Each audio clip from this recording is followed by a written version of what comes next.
Okay, so it's not looking so good for some VTuber groups out there, including this VTuber holding group called Brave Group. Now, if you don't know, Brave Group have been involved in a lot of different kind of VTuber agencies and groups like that, and they're very, very heavily involved since like 2017. And they've been a really big part in some of the major VTuber agencies that we've seen, and even some of the ones that we've spoke about recently on this channel. Obviously, as you can see here, there's a whole virtual YouTuber wiki page to it, and they're essentially, they're formerly known as Unlimited Inc., and they're a Japanese holding company dedicated to the creation and production of animated content, and they own many other businesses, including VTuber groups, which obviously, currently they're holding some pretty big ones, for example, like ChromaShift, obviously A-stars as well, but ChromaShift, which we talked about obviously in a video a couple of days ago about their rebrand and how a lot of the Spanish community are currently angry at them over that kind of switch up. They also own Globie, who we talked about a couple of days ago as well, of a lot of the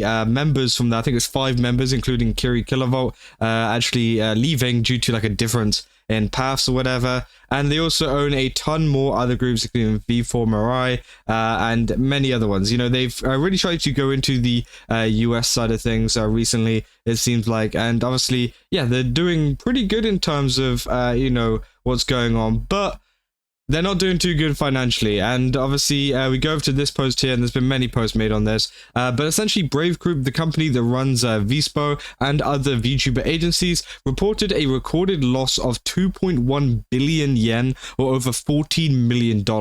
This result is about 3 times worse than last year's 800 million yen. So obviously, as you can see, it's not going too good for them, and we've had many cases obviously of VTuber agencies or VTuber holding companies going very bad in terms of finances and things.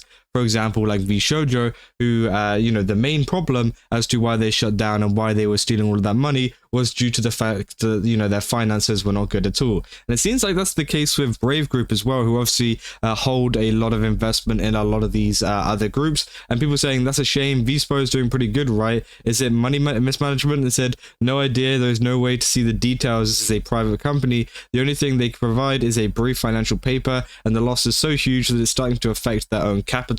And it's a pretty major loss, and it's been covered over on some pretty big news sites, including this one. They say Brave Group, the company behind VTuber group Vspo, sees a net loss increase from 800 million yen to 2.1 billion yen, and that is a big jump up. That's almost 3 times, as they said. It said Brave Group, Minato Ward Tokyo, the company behind VTuber content Vspo, published its 7th fiscal financial results, and obviously, it showed a net loss of 2.1 million yen.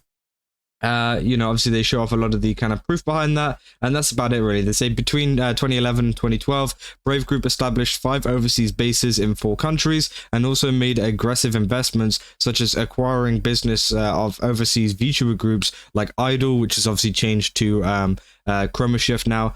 In July 2013, the company merged with Stell Live, one of the biggest VTuber production companies in Korea, and established a base in Korea. So again, they've been making a lot of, positive moves in the sense of acquiring a lot of places, but obviously that costs a lot of money, and now it seems like they're starting to see that coming kind of crumbling down at the moment. And they say it's Brave Group total, or only JP side, because if it's total Brave, it's still buying out of a lot of agencies around, so I think it would be pretty normal to be in the red since it's such a huge investment. Say Brave Group total, there are companies like Anycolor and Cover, the only difference is that they're a private company. And they said, is Hollow and Niji profitable now? I said they've always been profitable. They are on increasing trends, whereas Brave Group is on a downward spiral. And obviously, a lot of people, including Kenny here, saying this is not sustainable unless they turn over profits soon or crack down on investment. And obviously, it's a valid concern, and a lot of people are concerned for Brave Group and a lot of the agencies associated with them, because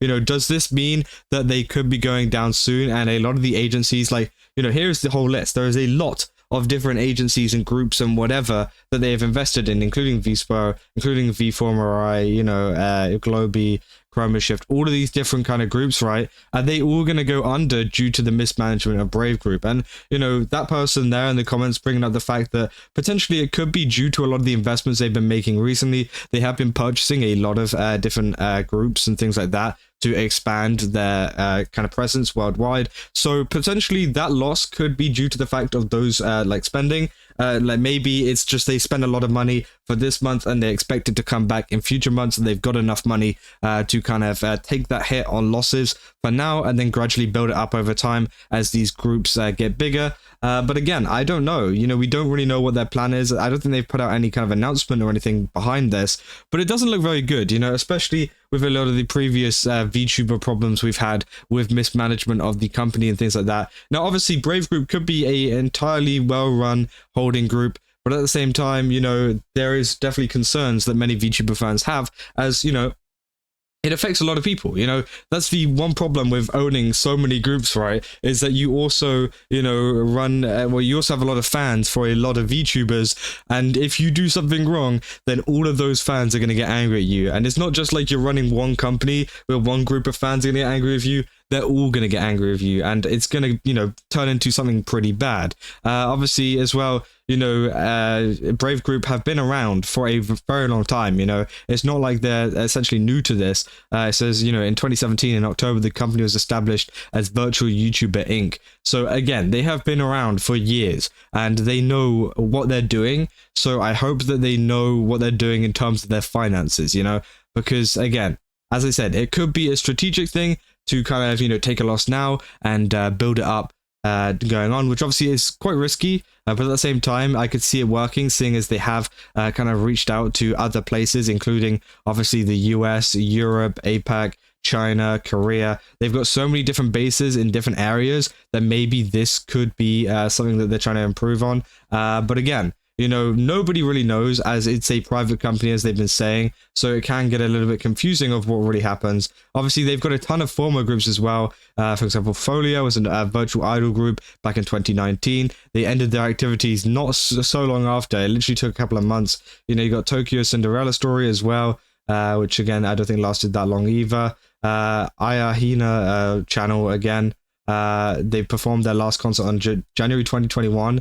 Again, yeah, it's crazy how many different groups they've had. They had Tiny Band Story, Game Club Project, Alguri High School. A lot of these seem like very specific, like idol-y type groups, which obviously is something that they're quite interested in. Obviously, you got like Vspo, you know, people like that, and I think they are trying to change how they try to run their companies, I guess, because a lot of these are very themed, you know. Whereas now we're seeing the rise of a lot of VTuber groups where it's not like all particularly one theme. Obviously the characters themselves have their own themes, but you know, it's not all just like kind of condensed into one, which I think, yeah, is fair enough. Obviously as well, they've been involved in a lot of controversies too, including obviously mistreatment of staff, mistreatment by staff, and things like that, which again could also build up to this. But again, you know, it's just very interesting to see how much money they have lost. I mean, 14 million is a lot of money to lose, especially if you're gambling that much in terms of investments. So it's going to be interesting to see how Brave Group pull out of this, and how if any of these kind of agencies or groups that are associated with Brave Group will have some kind of holding, or Brave Group have some kind of holding in, will they also survive as well, or will there be some cuts that we're going to see potentially from this news coming out? Again, you know, people are worried, but honestly, I feel like it, you know, with the purchases of a lot of the companies, a lot of the agencies recently, I feel like they know what they're doing. I feel like they wouldn't just go and spend it all willy-nilly, but also at the same time, we've had the Vshojo group where they've completely messed up in terms of their finances. So I've seen crazier stuff happen, so I wouldn't also be surprised, you know, if something bad went on and they were spending their money kind of uncarefully. But hey, we'll have to see, and it's just one of these things that Brave Group maybe has to report, you know, very, very soon. But yeah, that's about all it for this kind of situation. If you guys did enjoy this video, don't forget to leave a like and subscribe. Also, go over to GameStop, use my code Kaza, get 10% off again. They've got a ton of really cool stuff over there. I definitely recommend checking it out. They've also got new GameStop stuff going on, so if you guys want to go check that out, you know, the V cards and everything like that, I definitely recommend doing that. So again, just check it out, use my code Kaza, and yeah, I'll see you guys in the next one. That's all. See ya.